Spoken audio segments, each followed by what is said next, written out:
Você tem a Bíblia aí? Jonas capítulo 1. Acho aí.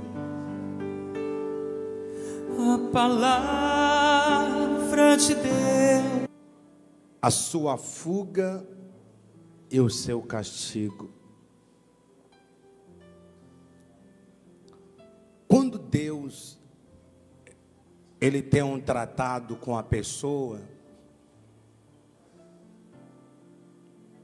as tempestades, elas são um sinal. Ou quando Deus pede do homem a fé, ou mesmo quando Deus ele quer uma reconciliação com a pessoa, uma aliança. Porque todas as vezes que a Bíblia narrou tempestades, Deus queria pedir alguma coisa ao homem. Jesus ele estava no barco com os discípulos e de repente uma tempestade quase que inunda o barco. E os discípulos gritam, Jesus acorda e diz: homens de pequena fé. O que Deus queria através daquela tempestade? Provar a fé dos discípulos. Mas nessa tempestade de Jonas, Deus não estava provando a fé de Jonas. Deus queria uma reconciliação, que Jonas se voltasse para ele. Amém, pessoal? As tempestades, elas são um sinal de Deus. E na sua maioria, da sua insatisfação. As tempestades não são ventos normais. São ventos devastadores e não são comuns. Nisso nós aprendemos a importância de orar pelas pessoas que nos cercam.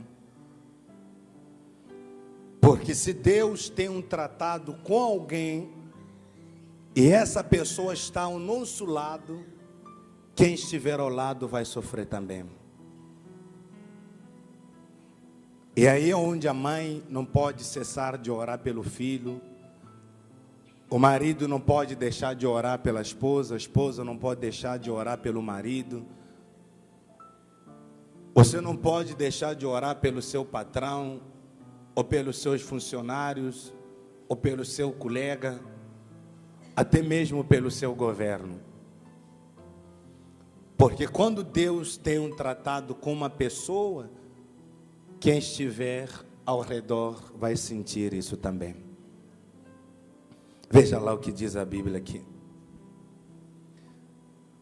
Versículo 2, ou seja, 1. Veio a palavra do Senhor a Jonas, filho de Amitai, dizendo: dispõe-te, vai à grande cidade de Nínive e clama contra ela, porque a sua malícia subiu até... Era pouca a malícia? Não, não era pouca, não.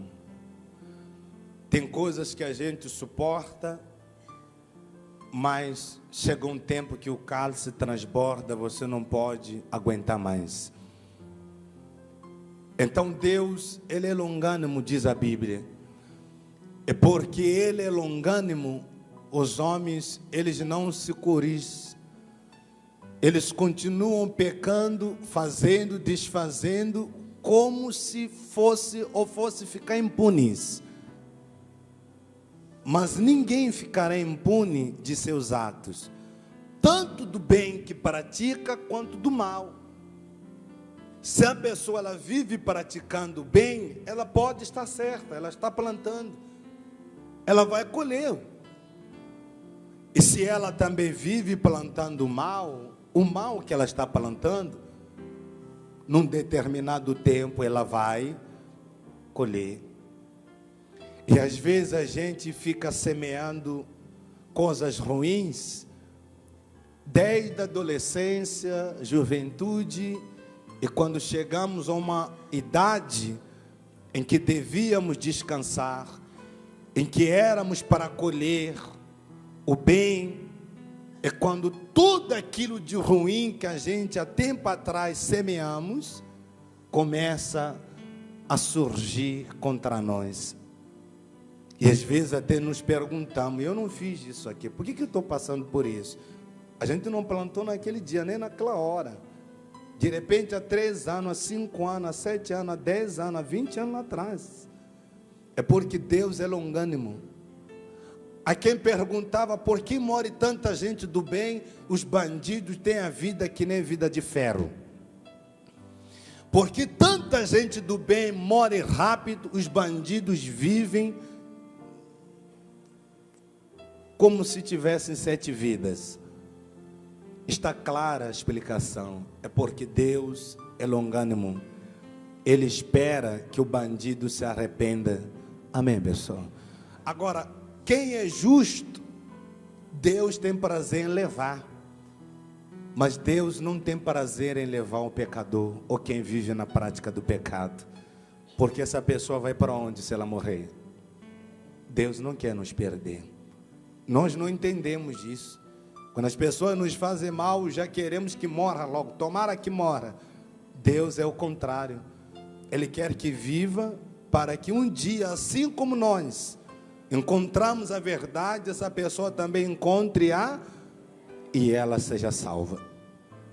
Diz aqui a palavra: Jonas se dispôs, mas para fugir da presença, para Tarso, e tendo descido a Jope, achou um navio que ia para Tarso, pagou, pois, a sua passagem, embarcou nele, para ir com eles, para Tarso, para longe da presença de quem? Tem como ficar longe ou fugir de Deus?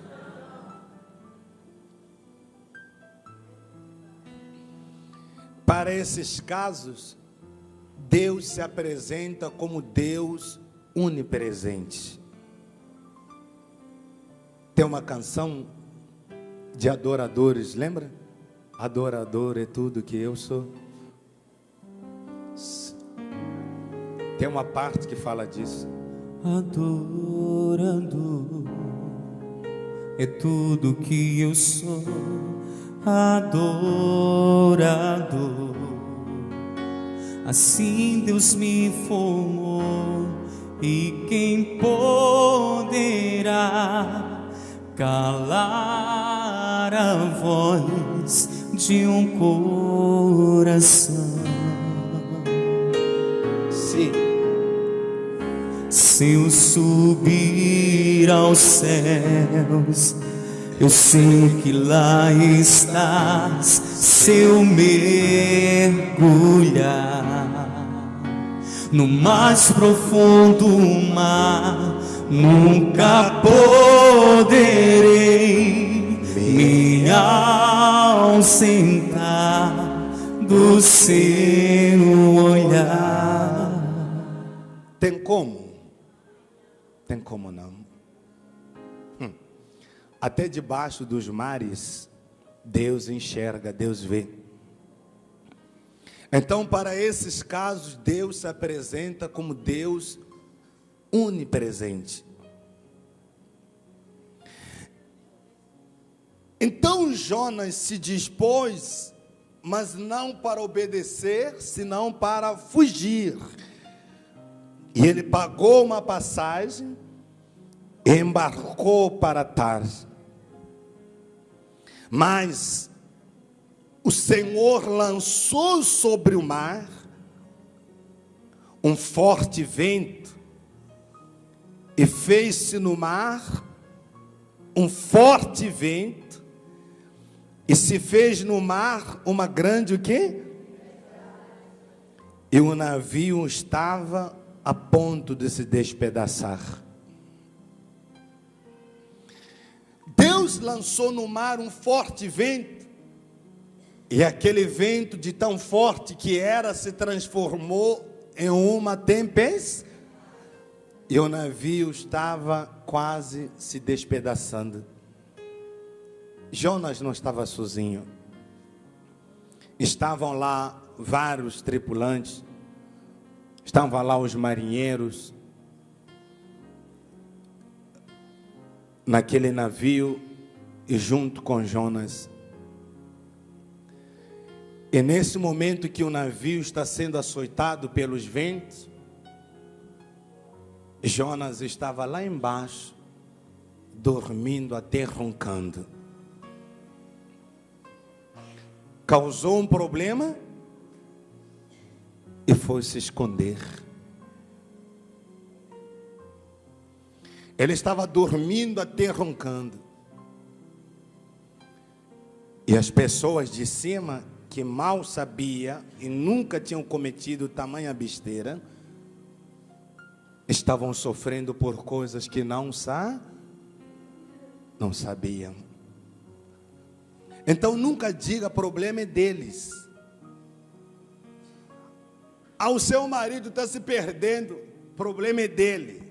O seu filho está me enchendo com droga, problema é dele. Nunca diga isso.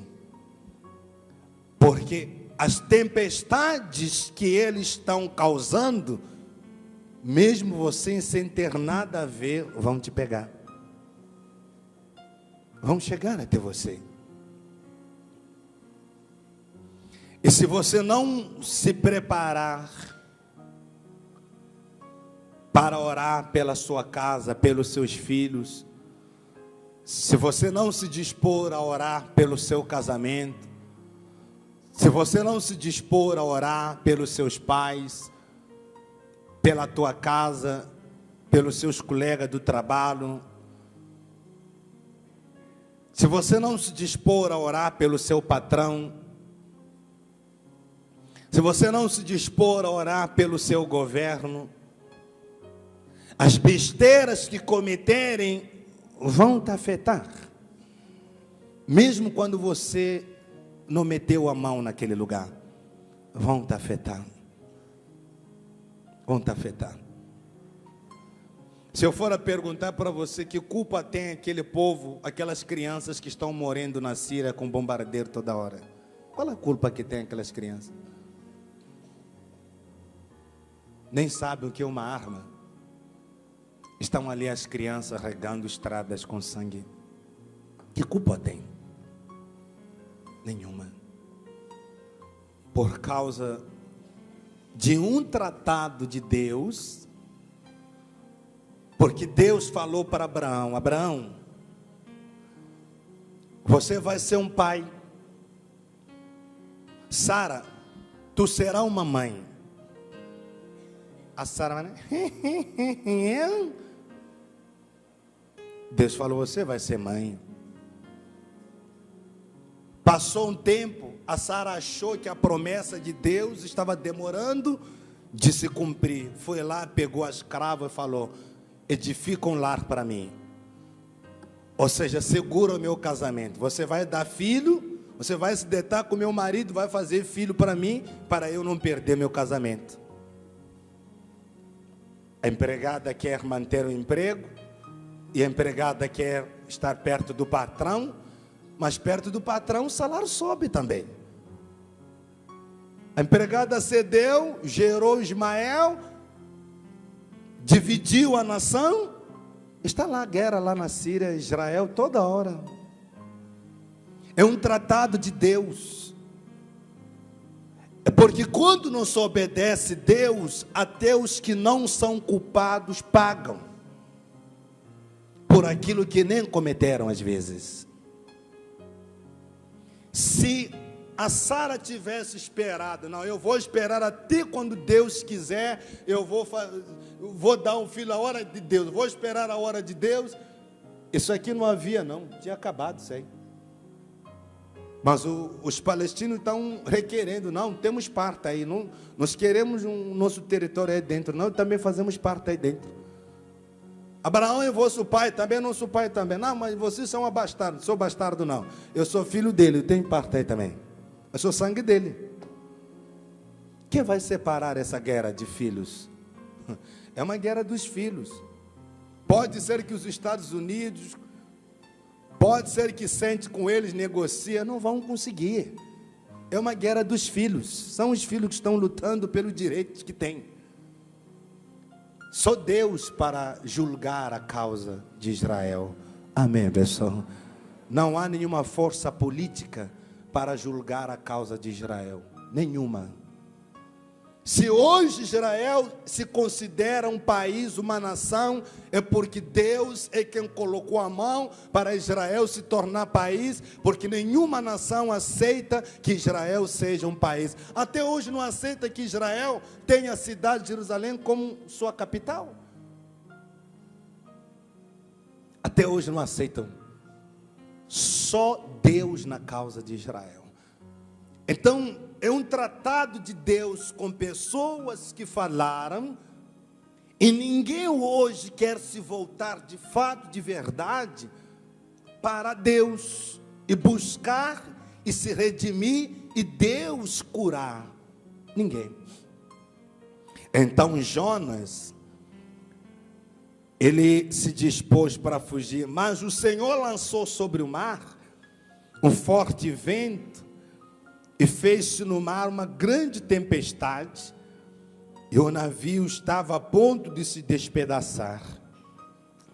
Então os marinheiros, cheios de medo, clamavam cada um ao seu Deus, e lançavam ao mar, o quê?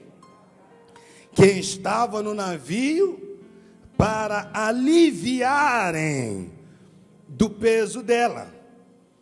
Jonas, porém, havia descido ao porão e se deitado e dormia como? Que sonho bom. As chapas esquentando lá em cima, sujeito lá embaixo no porão, dormindo, roncando. Então você veja o desespero dos marinheiros em pegar os bens que neles pertenciam. Era o trabalho do navio, carregar ou transportar cargas. Os marinheiros, eles não entram no navio para passear. Navio não é para passeio, é para trabalho. E eles, os marinheiros, começam a pegar as cargas que não eram deles e começam a jogar fora para aliviar o navio. Observa quanto desperdício.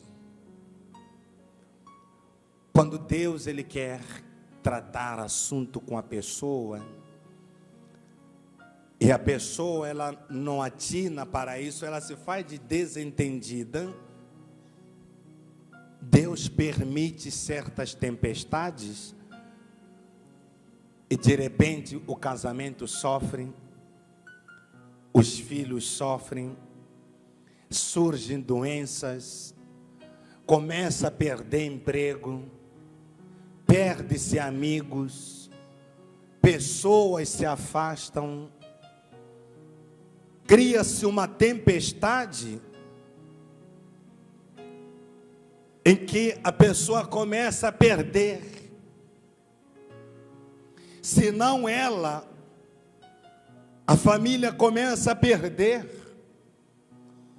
São os filhos ligando só para dar uma notícia: mãe, eu estou voltando para casa, o que aconteceu? Eu estou me separando.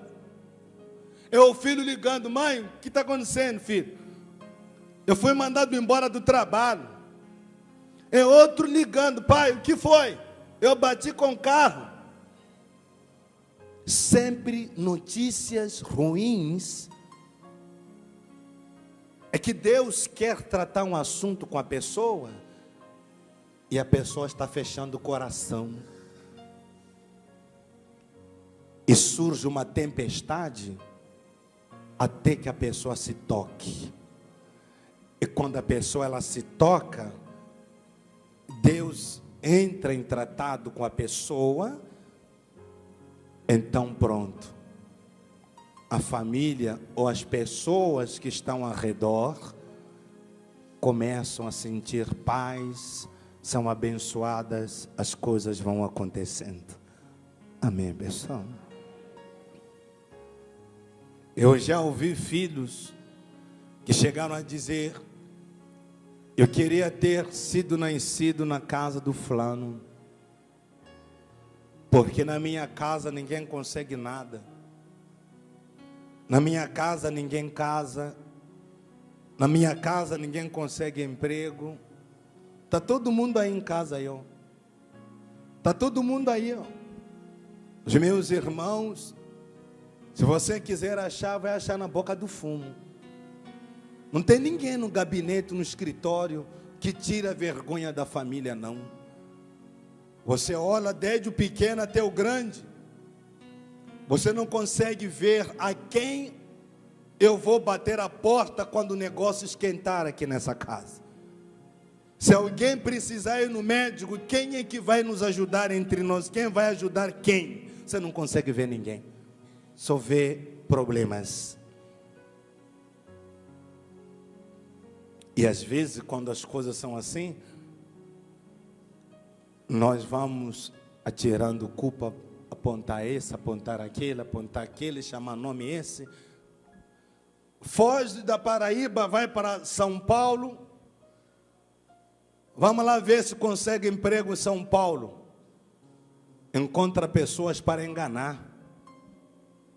Às vezes até consegue um emprego, está lá trabalhando, recebe salário, quando se alegra, um dia, 2 dias, é assaltado todo. Começou o emprego, logo é roubado. Está lá trabalhando, começou o emprego, poxa, eu vou melhorar a situação aqui, eu vou trazer mamãe para cá, vou trazer papai para cá, eu vou convidar mais um dos meus irmãos para cá, para ver se consegue alguma coisa.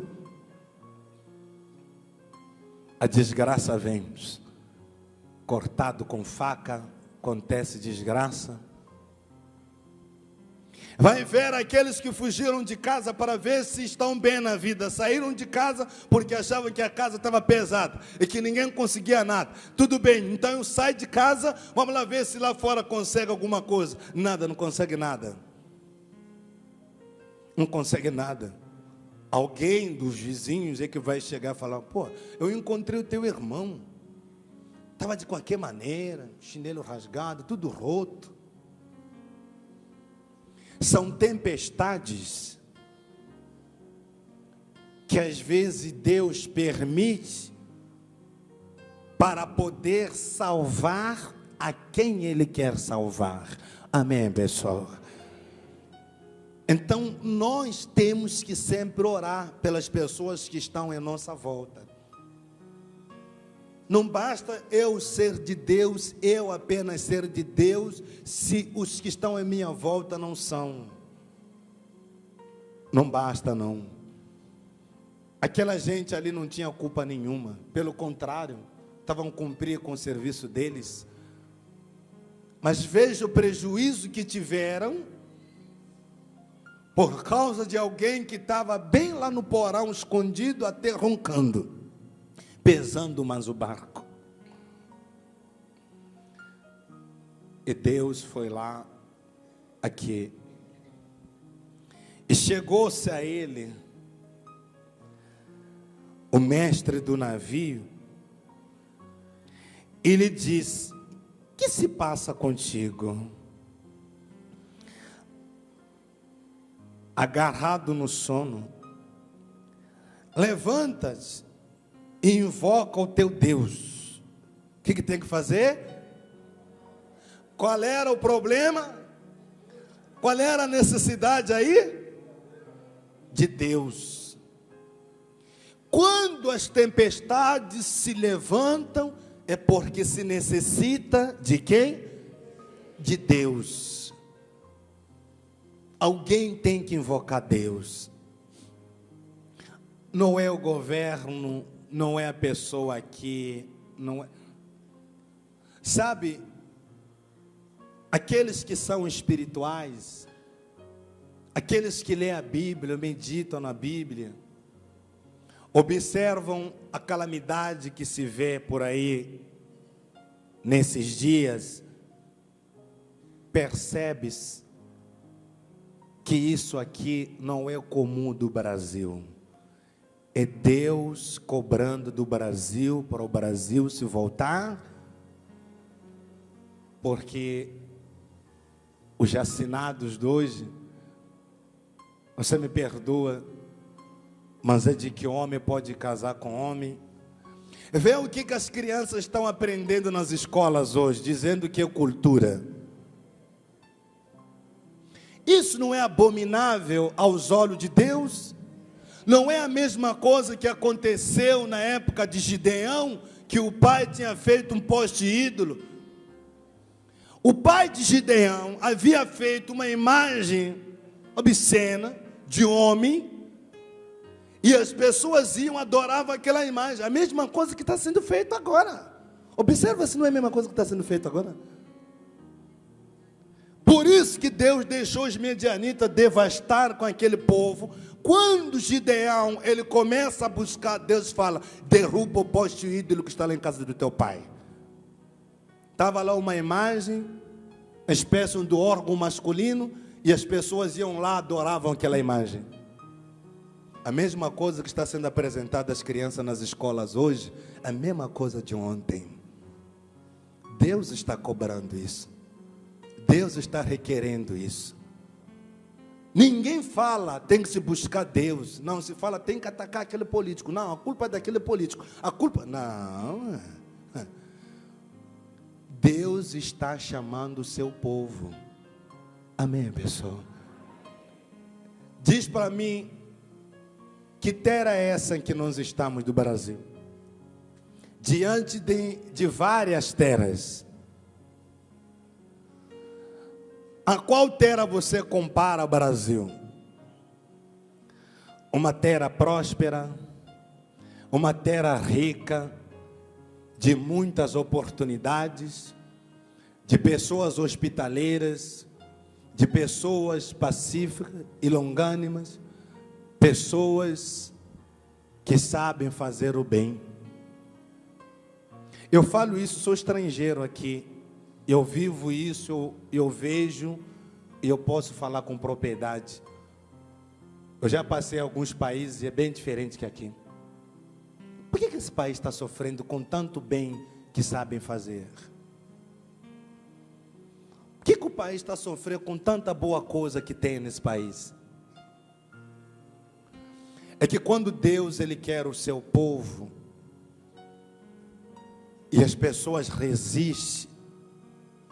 Você sabia que o Brasil sofre muito com depressão? Porque o brasileiro é muito sensível. O brasileiro tem muita facilidade de aceitar Deus. Mas por causa de muita iniquidade, se esconde Deus e se coloca muita coisa na frente. Muita idolatria na frente. E sofre. E hoje Deus me manda dizer que se você se voltar para Ele, não vai ser salvo você, mas como também todas as pessoas da embarcação. Amém, pessoal? Você está levando alguém na sua embarcação. Há pessoas que você está levando. Na sua embarcação vai lá o filho, vai lá o neto, vai lá o marido, vai lá a mulher. Na sua embarcação tem muita coisa aí dentro. E isso tudo pode se salvar. Isso tudo pode se salvar. Então foram ter com Jonas e disseram: levanta-te e invoca o teu Deus, talvez assim esse Deus se lembre de nós, para que não pereçamos. Quem já ouviu o filho dizer: mãe, ora por mim, por favor? Quem? Quem já ouviu? Mãe, ora por mim, por favor, pelo amor de Deus. Já? Então você percebe como é que a coisa é. Diz assim: e diziam uns aos outros: vinde e lancemos a sorte, para que saibamos por causa de quem nos sobreveio este mal. E lançaram a sorte, e a sorte caiu aonde? Ele se preparou para quê mesmo, gente? Para fugir da presença. Ó, eu vou limpar minha boquinha. Fui eu não, fiz nada não estou lá, não estou aí. Os homens não vê, mas aquele vê. Aquele ali vê.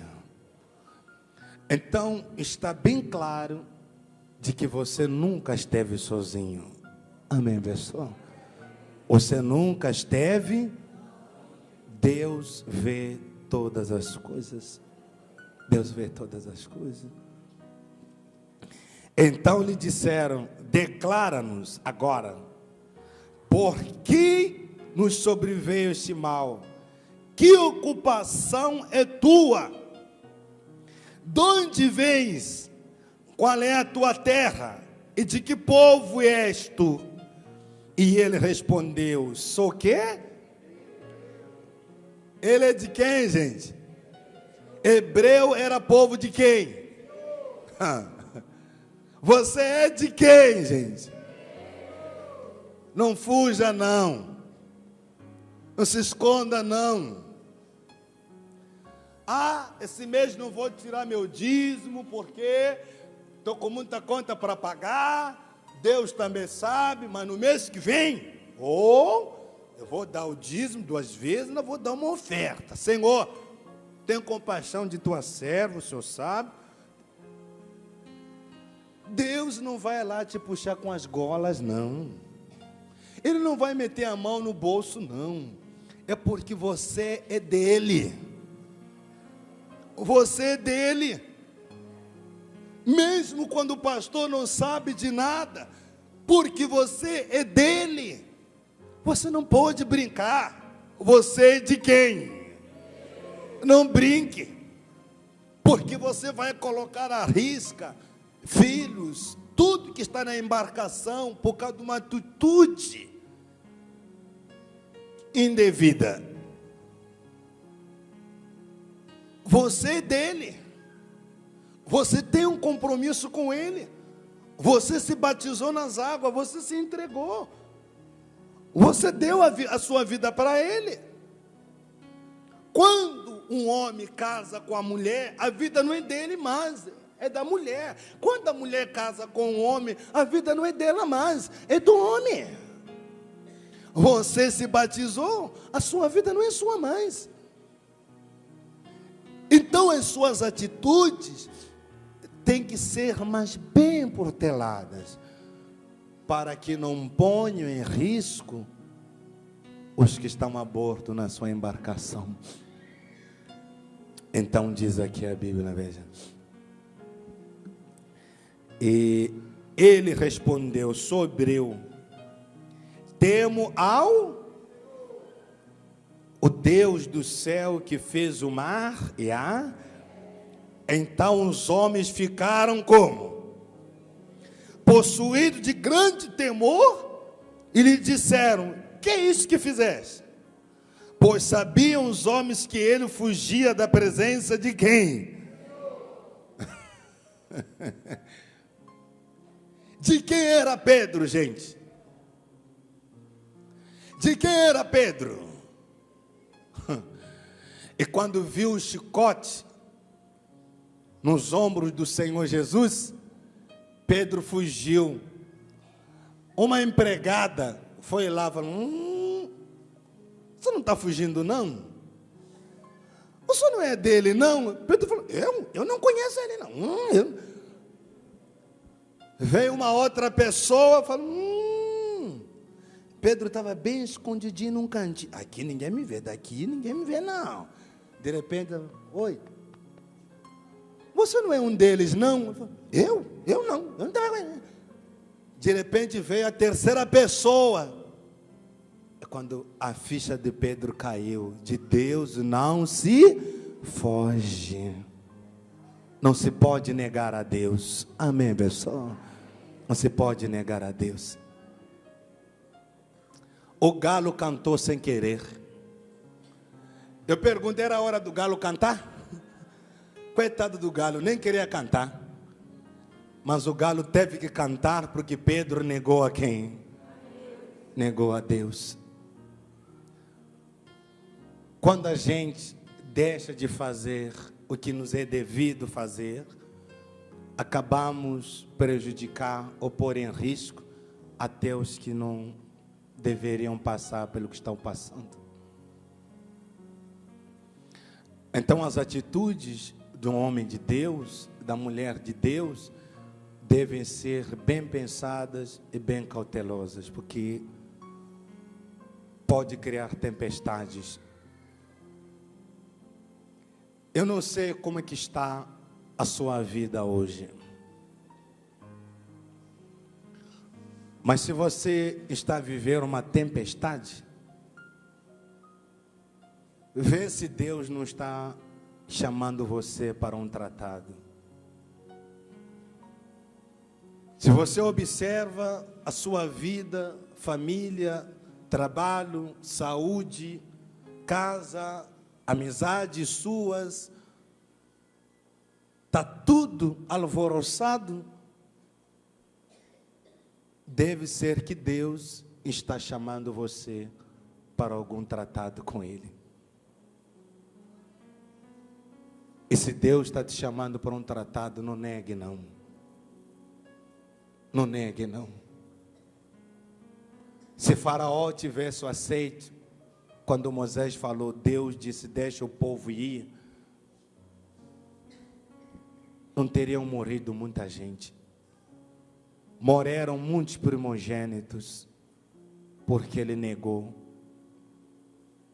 E a Santa Ceia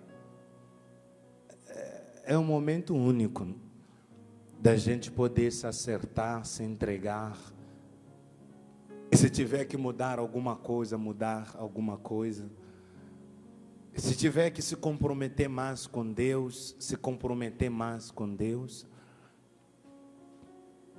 Jonas, ele não pertencia à igreja mundial, nem pertencia à Assembleia, nem à Universal, nem católica. Jonas era hebreu, ele era de Deus. Amém, pessoal?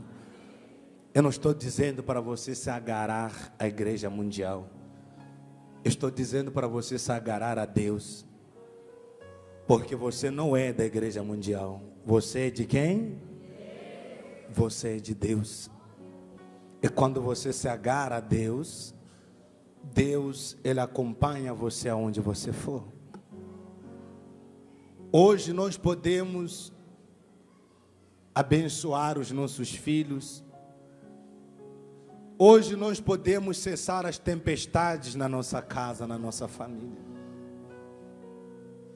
E de repente você está aqui, tão preocupado porque você sabe que lá fora o navio está quase afundando.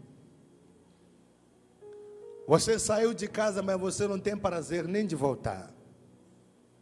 Que você sabe que a coisa não está boa lá. Você pode resolver isso aqui. Se você invocar o nome dEle e se voltar para Ele.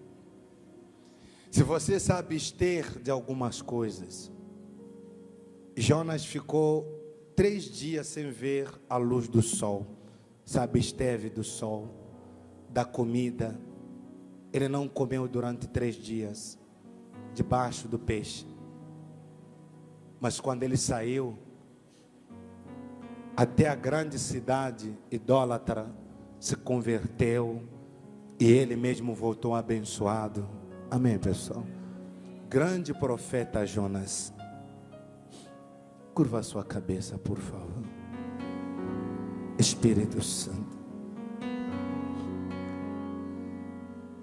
que nessa manhã o Senhor venha nos elevar a Ti e tenha compaixão de nós. Ajuda-nos a nos aproximar mais e mais de Ti. Salva o Teu povo. Senhor, tem compaixão dos filhos, das filhas e de tudo que está a bordo no nosso navio, que não venha a se perder. Que nessa manhã haja uma aliança, haja uma reconciliação, de forma a ver bonança e paz, em nome do Pai, do Filho e do Espírito Santo, em nome de Jesus, amém?